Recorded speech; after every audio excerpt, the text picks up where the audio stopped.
Hi there everyone, my name's Alexa. I'm a hip dysplasia warrior. I had my left periacetabular osteotomy just coming up to 4 months ago.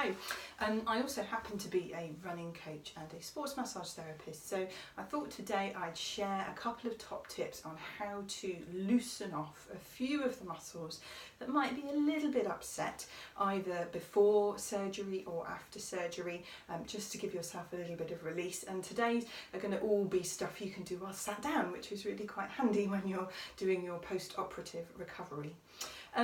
Quick bit of advice to start with though, I would always check with your doctor before you do any massage techniques. You usually need sign off from your doctor or surgeon, because massage techniques involve getting in there with your hands in the muscle tissue, and they just want to make sure that all of that muscle tissue has gone past its initial stages of healing before you start getting your fingers in there, otherwise it can disrupt that healing process. So just get that signed off before you start doing this sort of work. So 3 things we're going to look at today to try and loosen off that you can kind of fairly easily access from a seated position. The first one is your inside thigh muscles. These have been particularly problematic for me. Really like getting quite tight and getting their knickers in a twist post-operatively. The muscles down the front of your thigh, so the quadriceps, which come right down the front here, and then the outside thigh muscles, and also the IT band, if you've ever heard of the IT band, which is a band of sort of ligament-like material that goes all the way down the outside of the leg.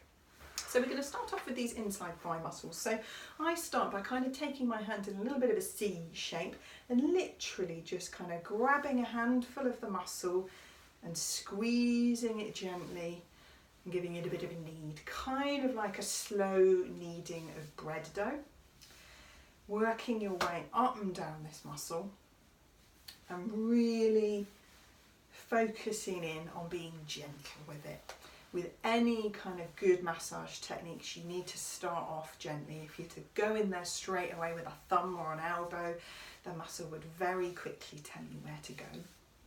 And what you might be able to just gradually feel as you get used to doing these sorts of techniques on yourself is what your muscles feel like. So they should feel, I guess, fairly solid, but like a doughiness. They should be fluid. They should move when you press them and then kind of relax back into the position they were in originally.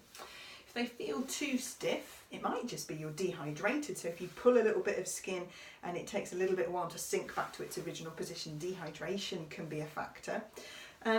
Or it might be that muscle's tight, so I can feel here, kind of up towards the top of my hip, that I've got an area of tightness in that muscle, so it just feels more solid.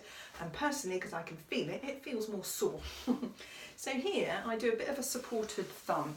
So I hold my thumb out, but I also use my first finger turned in a little hook shape and put the two together. So this means that I can massage in with my thumb, but without the thumb joints being kind of having too much pressure on them. So it looks a little bit like that. So with that thumb, I can just then pick a point that maybe feels a little bit more sore than others and just work into it a little bit more. Even just pressing and holding for a while, so you can use your other leg to support the arm so you're not putting too much pressure on your hands and your wrists, probably working hard enough with crutches if you're post-operative, and just holding on that point and taking 1 or 2 deep breaths. And you might feel that little tight spot just gradually releases a little bit. Can use slightly similar techniques along the muscle on the outside here, so using that C shape again just to kind of lift and knead these muscles. Again, if we've got any sore areas, working in there with that supported thumb and forefinger, so pressing, and I've got a fantastic numb patch to the outside of my leg post-operatively, so be a little bit aware of that when you're trying to work in with these techniques on that side. A little bit more difficult to get in with that grab along the front of the thigh, right up the main muscle at the front. You can, but another technique that I like is to use the palm of your hand on your leg. So I'll just lower my leg here so you can see, and have the thumb kind of out at a right angle. So this thumb becomes the bit that you're massaging with, but that's actually quite hard work if you just use it on its own, quite hard on the thumb. So on top of that thumb, just put the palm of the other hand, and then you can use the other hand to massage and knead that thumb into the muscle.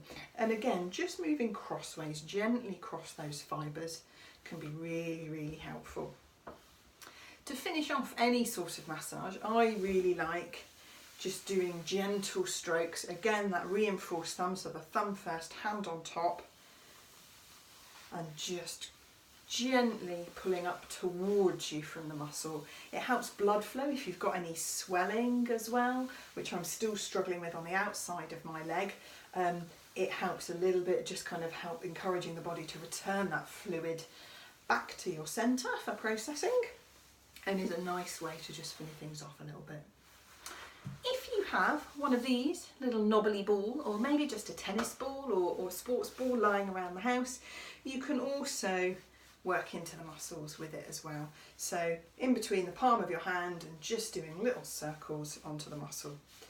The knobbly balls are supposed to get into your muscles a little bit deeper. They're never going to manage as deep as that little reinforced thumb technique that I showed you a few minutes ago.